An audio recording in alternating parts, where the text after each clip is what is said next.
Hello friends, मैं YP Singh. और जैसा हमने लास्ट वीडियो में डीएससी यानी कि डिफरेंशियल स्कैनिंग कैलोरीमेट्री जो कि हमारी थर्मल एनालिटिक टेक्निक थी उसके बारे में डिस्कस किया था। तो आज हम डिस्कस करेंगे इसके प्रोसेस के बारे में कि किस तरह से हम किसी भी सैंपल की सैंपलिंग करते हैं या उसकी जो थर्मल एनालिटिक कैरेक्टराइजेशन जो है वो हम कैसे उसको फाइंड आउट करते हैं। तो सबसे पहले क्या करते हैं हम इसमें डीएससी टेस्ट में हमारे दो पेन्स होते हैं। एक हमारा क्या होगा सैंपल पेन और सेकंड क्या हमारा रेफरेंस पेन। ठीक है, तो सैंपल पेन में हम क्या करेंगे, जो भी हमारा सैंपल होगा गिवन सैंपल जिसके हमें डीएससी टेस्टिंग करनी है उसको हम क्या करेंगे सैंपल पेन में फिल कर देते हैं। इसके बाद इन दोनों सैंपल पेन्स को ये थर्मल इलेक्ट्रिक जो डिस्क है हमारी उसमें हीटर्स के ऊपर इनको क्या कर देते हैं एक्चुएट कर देते हैं या रख देते हैं। इसके बाद जो हीटर्स हैं इसको एपरेटर्स को क्लोज कर देते हैं और जो हीटर्स होते हैं वो हमारे क्या होते हैं कंप्यूटर से अटैच्ड होते हैं और इनकी जो फ्लो रेट है या टेम्परेचर जो राइज करता है वो हम कमांड कंप्यूटर के द्वारा ही इसमें देते हैं। और कंप्यूटर इन दोनों पेन्स के लिए एक स्पेसिफिक रेट से स्पेसिफिक रेट के साथ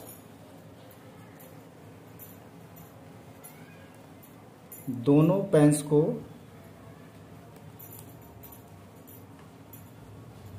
हीट पास करता है।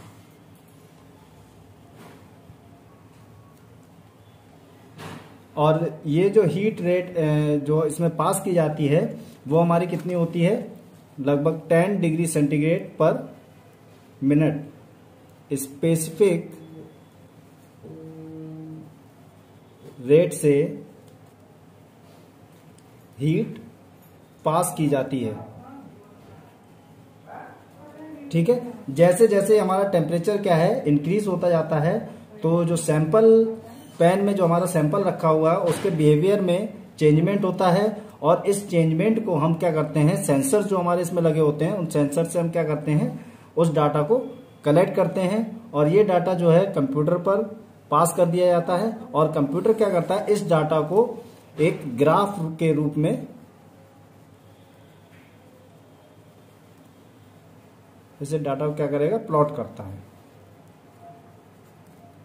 ठीक है, और उस ग्राफ से हम क्या करते हैं किसी भी मटेरियल की जो चेंजमेंट हुआ है उसको हम स्टडी करते हैं। अब हम बात करते हैं इसके सैंपल प्रिपरेशन की। Sample preparation of DSC. DSC analysis में सैंपल का साइज जो है वो हमारा 3 से 20 milligram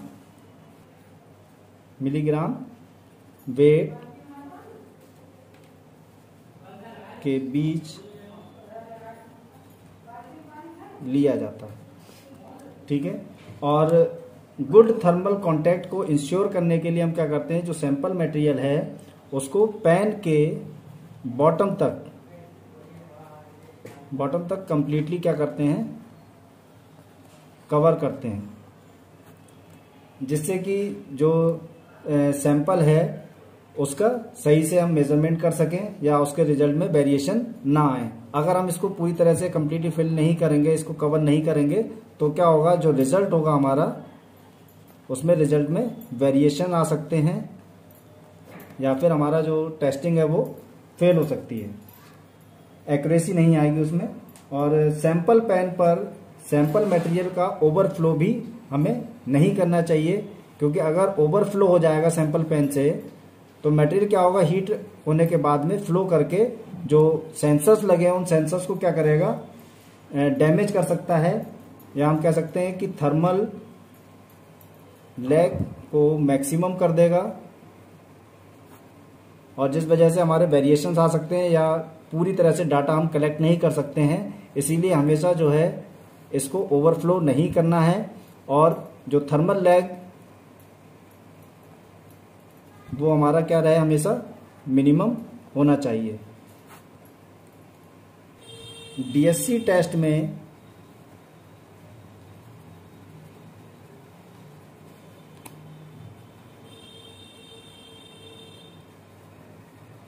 temperature range 170 to 180 degree centigrade तक रहती है और maximum heating cooling range 50 degree centigrade per minute होती है। अब बात करते हैं हम इसके ग्राफ की। जो ग्राफ हमें कंप्यूटर पर प्लॉट होता है, तो सैंपल के बिहेवियर का चेंजमेंट का डाटा जो है जिस ग्राफ से हमें मिलता है, इस ग्राफ में हमारा क्या है, एक्स एक्सिस पर हम टेम्परेचर लेते हैं डिग्री सेंटीग्रेड में और वाई एक्सिस पर हमारा क्या रहेगा, हीट फ्लो। ठीक है, ग्राफ एक हम यहां पर प्लॉट करके देख सकते हैं।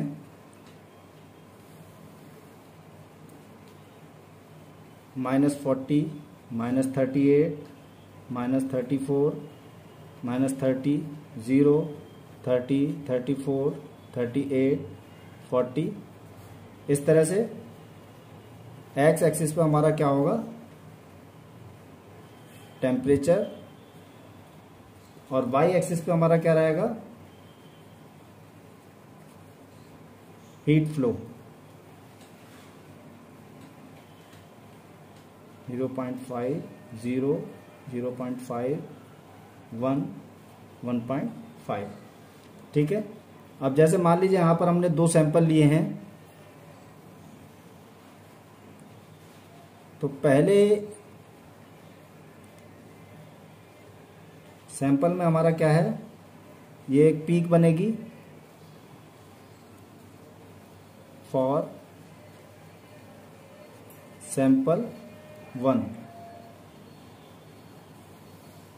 यहाँ पर दूसरा हमने सैंपल लिया है जिसमें हमारी पीक यहाँ पर फॉर्म हो रही है फॉर सैंपल सेकेंड। ठीक है, इसमें हम करते क्या हैं, जो पीक हमारी फॉर्म हो रही है इसका एरिया कैलकुलेट करेंगे, यानी कि ए, इस ट्रायंगुलर शेप में हम इसको कैलकुलेट करते हैं, यहां से एरिया फाइंड आउट करते हैं।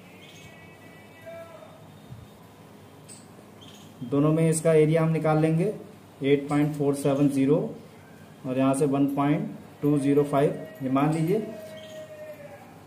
और पीक हमारी कहां पर फॉर्म हो रही है, नियर अबाउट -34 डिग्री सेंटीग्रेड। और जो फर्स्ट सैंपल है इसमें हमारी पीक कहां फॉर्म हो रही है, नियर अबाउट -30 डिग्री सेंटीग्रेड।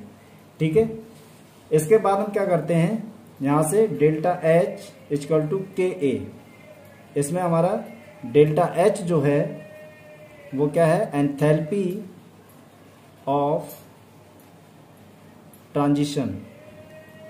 इसको हम कैलकुलेट करते हैं। के हमारा क्या है, कैलोरीमेट्रिक